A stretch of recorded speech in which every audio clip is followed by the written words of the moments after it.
I lost the love of my life at 26, and I spent 12 years telling myself she left because I wasn't worth staying for. It's a clean story. I got good at living in it. Then I boarded the overnight sleeper to bury my father, and a woman sat down across from me and asked me to be her husband till Edinburgh, and when I saw my own name on her ticket, next to hers, I understood she hadn't found me by accident. She'd been planning her way back to me the whole time.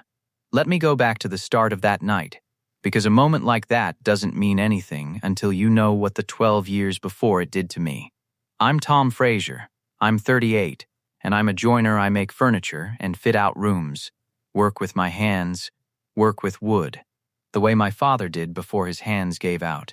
I've got a small workshop outside Newcastle, and a quiet life that suits a quiet man.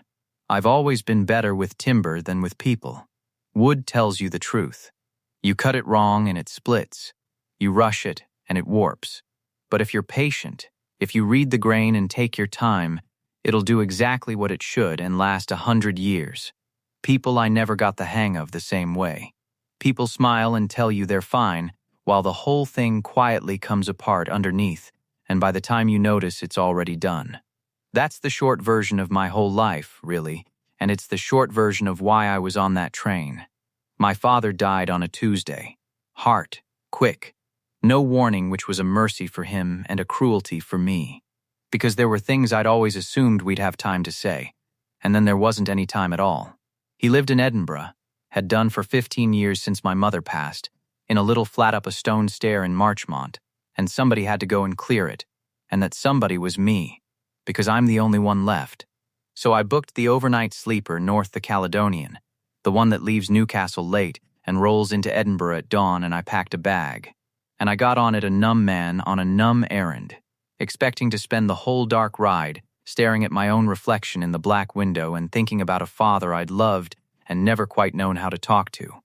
I want to tell you about her now, because you can't understand the ticket until you understand Isla. Isla Bennett. I met her when I was 23 and she was 21. At a friend's wedding, of all places, she was a bridesmaid and I was hopeless with a buttonhole, and she fixed my collar for me in the hall because I'd got it wrong, and she laughed at me while she did it, and that was it. I was gone. Right there in a draughty church hall with a pin in her mouth, my whole life quietly changed direction. We were together 3 years, and I'll say plainly they were the best 3 years I've had, because there's no point telling this if I'm going to be careful about it. Isla was warm and quick, and a planner down to her bones. She planned everything. Trips and birthdays and small surprises she'd been assembling for weeks. She couldn't let a good thing just happen. She had to build it. I used to tease her about it. She'd say, "Good things don't just fall out of the sky, Tom. Somebody makes them and doesn't tell you." I didn't understand back then how much she meant it. I would, 12 years later, on a train. We were going to go to Scotland together. That's the part that matters. We'd planned it. Isla had planned it, of course she had. A trip to Edinburgh, the two of us. She'd even booked the tickets. It was going to be the trip where I asked her to marry me. I had the ring. I'd made the box for it myself, in the workshop, walnut, because if I was going to do it, I was going to do it properly.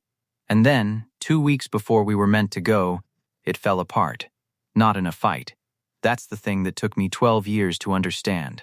There was no blow-up, no betrayal, no other person. Isla's mother got ill suddenly, seriously, down in London, and Isla had to go, and then it turned into weeks, and then months, and something in her went quiet in a way I couldn't reach. I did the worst thing a man like me does, which is I gave her space by disappearing into work, taking every job, staying late in other people's houses, because sitting with her sadness felt like standing in front of something I didn't know how to fix. And she needed me present, and I gave her a man who was always at the workshop, and she stopped asking. And I told myself her not asking meant she was managing.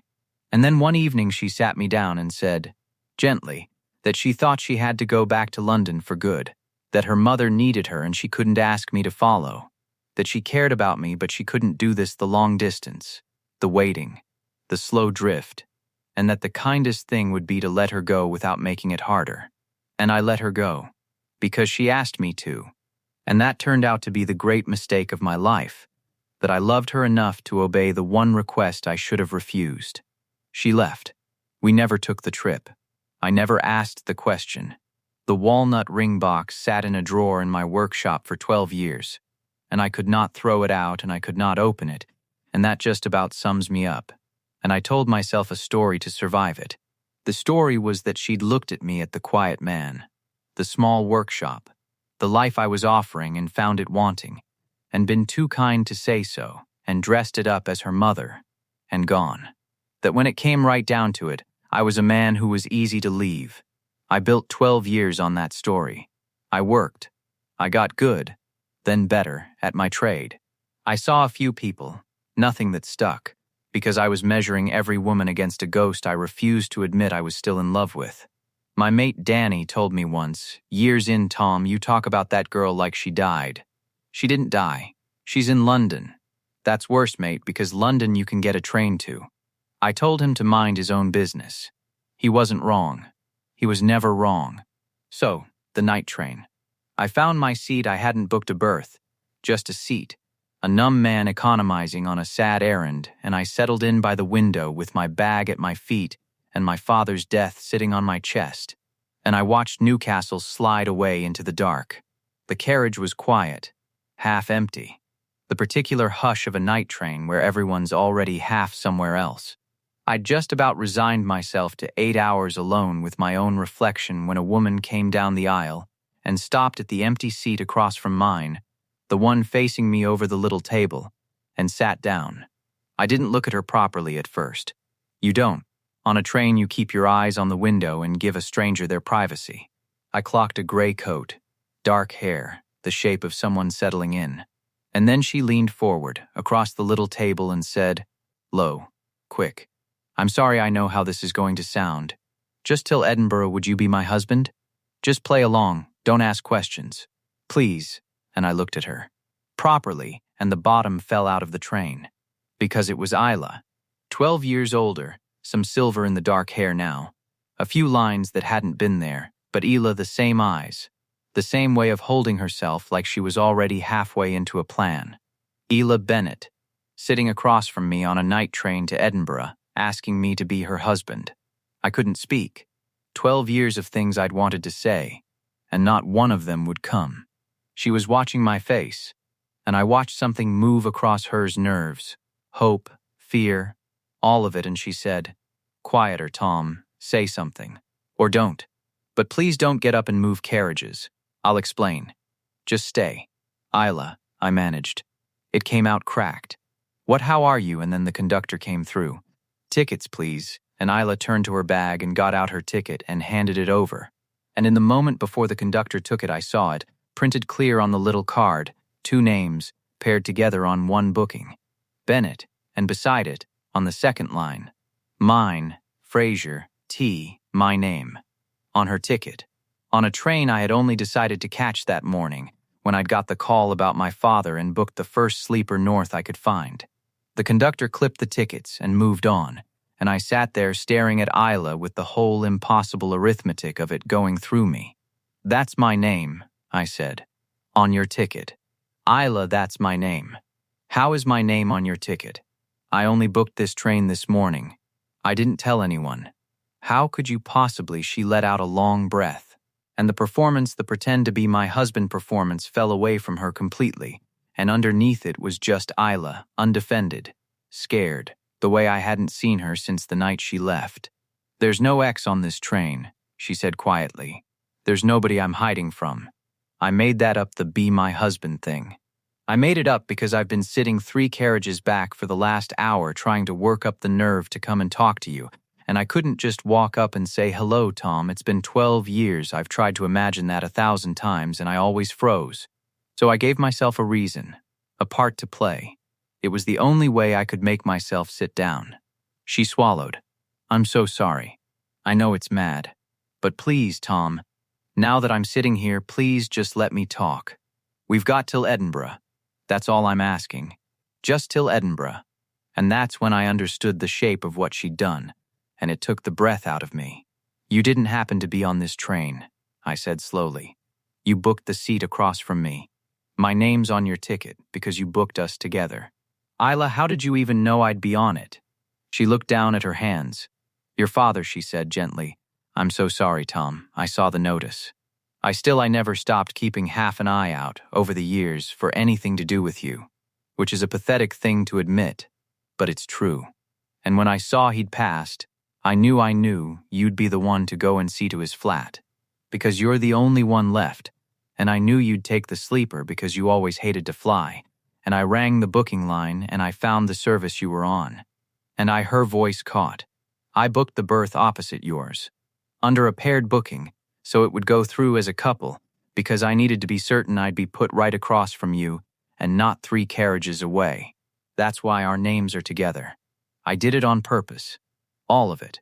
I've been planning this for 8 days, since the notice, and I've been sat 3 carriages back for the last hour absolutely terrified, and then I finally made myself come, and I lost my nerve at the last second and blurted out that stupid thing about being your husband. She wiped at her eyes with the back of her hand. I chose a train, Tom. Do you understand why? Because a train, once it's moving, you can't walk out of. I know you. If I'd rung you or turned up at your door, you'd have gone quiet and polite and shut the door as gently as you shut everything, and I'd never have got through. But on a train, you have to sit there. Till Edinburgh. And so do I. The dark countryside went by the window, and the carriage hummed, and I sat across from the woman I'd spent 12 years failing to forget, holding the wreckage of a story I'd built my whole life on. You left, I said. It was the thing that came out, 12 years of it, the splinter under everything. You left, Isla, and you just went. And I spent 12 years thinking I know what you thought, she said. I've had a long time to imagine it. You thought I looked at you and found you wanting. You thought I dressed it up as my mother, and really I'd just decided you weren't enough. Her eyes filled. Tom, it was the opposite. It was so completely the opposite that I've been sick about it for 12 years. Then why? Because I was drowning, and I was young, and I made a terrible decision that I've regretted every single day since. She pressed her hands flat on the little table like she needed it to hold on to. My mother was dying. You know that part. What you don't know is what it did to me. I watched my mother spend her whole life needing my father, building everything around him, and when he died she just fell apart. There was nothing of her own left underneath, and I swore I would never let myself need anybody the way she needed him. And then, I was 24, and my mother was dying. And I realized I had done exactly the thing I swore I'd never do. I needed you, Tom. Completely. You'd become the ground under my feet. And I panicked. I got so frightened of how much I loved you, how much I stood to lose if I let it be real, that I convinced myself the safe thing was to end it while I still had a self to walk away with. So I made it about my mother, which wasn't a lie. Exactly. It just wasn't the whole truth. And I left, and I broke both our hearts to save myself from a grief that hadn't even happened yet. I couldn't speak. Outside, a station went by, lit and empty, gone in a second. And the worst part, she said, and her voice was barely holding, the part I can't forgive myself for I knew about the ring. I went cold. What? I found the box. In your workshop. Weeks before I left. I wasn't snooping, I knocked it off the shelf, and I saw what it was, and I put it back and never said anything. She was crying now, freely. I knew you were going to ask me. I knew we were meant to go to Scotland and you were going to ask me there. And I ran anyway, Tom, because I was more frightened of how much I wanted to say yes than I was of losing you. And I have thought about that walnut box every day for 12 years. I sat there with the whole 12 years turning over and coming out different. A woman doesn't book a berth across from a grieving man 8 days after his father dies, doesn't plan a train because it's the one place he can't walk away if she stopped loving him. She hadn't left because I wasn't enough. She'd left because she loved me so much it frightened the life out of her, and she'd spent 12 years the same as me on the other side of the same wall, pretending she was fine. You should have told me, I said. My voice wasn't working right. Any of it. Then, or in the 12 years since. You could have written. You could have, I know. She didn't defend it. I know. I was a coward twice, once when I left. And once every single day for 12 years that I didn't come back. I'm not here to tell you I did it right, Tom. I did it scared. And scared makes you selfish, and I've got no excuse except that your father died and I suddenly couldn't bear the thought of another year going by, of maybe one day seeing your notice and knowing I never even tried. So I planned a train. It's the bravest thing I've ever done, and it's 12 years too late, and I know that. She looked at me, wrecked and hoping at once. I'm not asking you to fix anything. I know what I cost us. I just needed you to know the truth. That I didn't leave because you weren't enough. I left because you were everything. And I wasn't brave enough to be loved that much. And I've regretted it every day since. I had to look at the window for a moment, at my own reflection and the dark rushing past it, because a grown man coming apart on a night train is a lot. I never stopped, I said, finally. That's the thing I've never said out loud in 12 years. I let you walk out because you asked me to, and I've hated myself for it every day since. And I never even started to move on. Danny says I talk about you like you died. He's right. I built a whole quiet life and told myself it was fine, and it was never fine, it was just empty, and I couldn't tell the difference anymore. I looked at her. The ring box is still in the drawer, Isla, 12 years. I couldn't throw it out. I couldn't open it either. I've been the exact same as you. Just sat on the other side of it, telling myself a cleaner story. She made a sound that was half a sob and half a laugh, and she reached across the little table, hesitant, and I met her hand halfway, and 12 years fell away in the space of one held breath, and the train carried us both north through the dark. We talked the whole way, all of it, everything 12 years had stored up her mother, who died the winter after she left, the years she'd spent in London half living, seeing people it never worked with because none of them were me, she said. And I told her it had been the same, and neither of us had had the sense or the courage to do anything about it. She told me she'd nearly written 100 times. I told her I'd nearly driven to London twice and turned back at the services. Two people who'd loved each other and lost each other and spent 12 years being brave at everything except the one thing that mattered. And somewhere around the small hours, with the carriage dark and quiet and the two of us leaning close over that little table so as not to wake anyone, she asked me why I'd never opened the box. And I said because opening it meant admitting the question was still in there, still unasked, and I hadn't been able to face that. And she went quiet, and then she said, "Ask me now." What? I don't have the ring. It's in a drawer in Newcastle. And this is mad. And it's 12 years too late, and I've no right. She was crying and smiling at once. But we're on a train to Edinburgh, Tom. The trip we never took. And I have spent 12 years wishing I'd said yes. So if the question's still in the drawer, ask me now, and I'll give you the answer I was too frightened to give you then. I looked at Isla Bennett across a little table on a night train, the woman who'd planned 8 days and 3 carriages and a paired booking and a moving train because it was the only place I couldn't walk away, and I understood she'd done the bravest thing either of us had ever managed, and I would be a fool of the first order to be the coward this time. "Marry me," I said. 12 years late. "Marry me." "Yes," she said. God, yes, 12 years late. And we didn't kiss dramatically, and there was no music, just two people holding hands across a table on a dark train while the country went by. Both of us crying and neither of us caring, 12 years dissolving into the sound of the rails. We pulled into Edinburgh at dawn. Waverley Station, gray light coming through the great glass roof, the platform cold and mostly empty. And here's the thing I keep coming back to. When the train stopped, 12 years of habit reared up in me, the old reflex. This was a moment out of time, and now real life starts again, and you go your separate ways. I felt it, the pull to say a soft goodbye and walk off into my sad errand, and let her become a story again. The train had arrived. The spell was meant to break. I didn't let it. I stood, and I picked up my bag, and I held out my hand to her, and I said, "Come with me. I have to clear my dad's flat. It's a terrible thing to invite you to, but I don't want to do it alone. And I don't want to say goodbye to you on a platform, because I did that once and it cost me 12 years. And Isla took my hand and stood up and said, "I planned 4 days off work. I was hoping you'd ask." Of course she had. Of course she'd planned it. She always could see the good thing before it happened and quietly build the room for it. So she came with me, up the stone stair in Marchmont, into my father's flat, and she helped me clear the life of a man she'd never got to meet, and somewhere in the sorting of his things I found a photograph of my own parents. Young, laughing. And I understood something I hadn't before, that my father had loved my mother the way Isla was so afraid of being loved. All the way. No wall. And that when my mother died, he'd carried it for 15 years up a stone stair alone. And that maybe the thing I'd inherited from him wasn't just the trade in my hands, but the habit of loving quietly and saying nothing, and letting the years go by. And I decided, in that flat, clearing that quiet man's things, that I was done with that inheritance. We didn't rush it after that. I want to be honest, because the version where a train ride mends 12 years is a lie.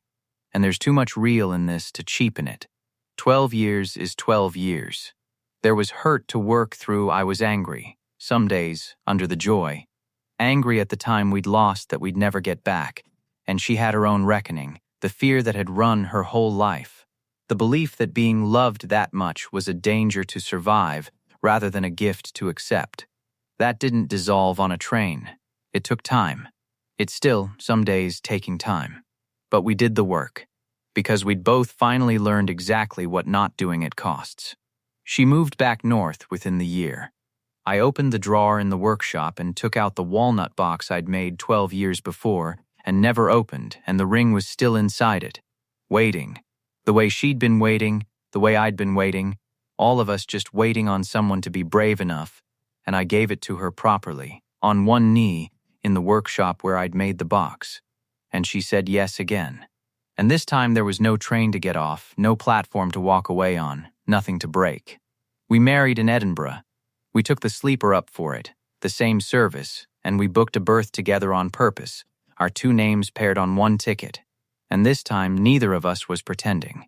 And on the way up, in the dark, over a little table, Isla fell asleep with her head against my shoulder somewhere north of Newcastle, and I stayed awake and watched the country go by and thought about how close we'd both come 12 years close to letting a thing that was only ever interrupted stay lost forever out of nothing but fear.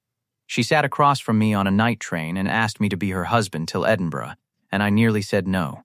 And then I saw my own name on her ticket. It turned out she hadn't found me by accident at all. She'd planned 8 days and 3 carriages and a moving train, because she was too frightened to make a phone call and too brave, in the end, to let another year go by. The best thing I ever did in my life was not walk off that platform at dawn. And the second best was learning, 12 years too late, that the woman I thought had left because I wasn't enough had actually spent all those years exactly where I was, on the other side of the same wall, holding the same grief, waiting for one of us to finally be brave enough to knock. She knocked on a train, and I'm never letting go of her hand again.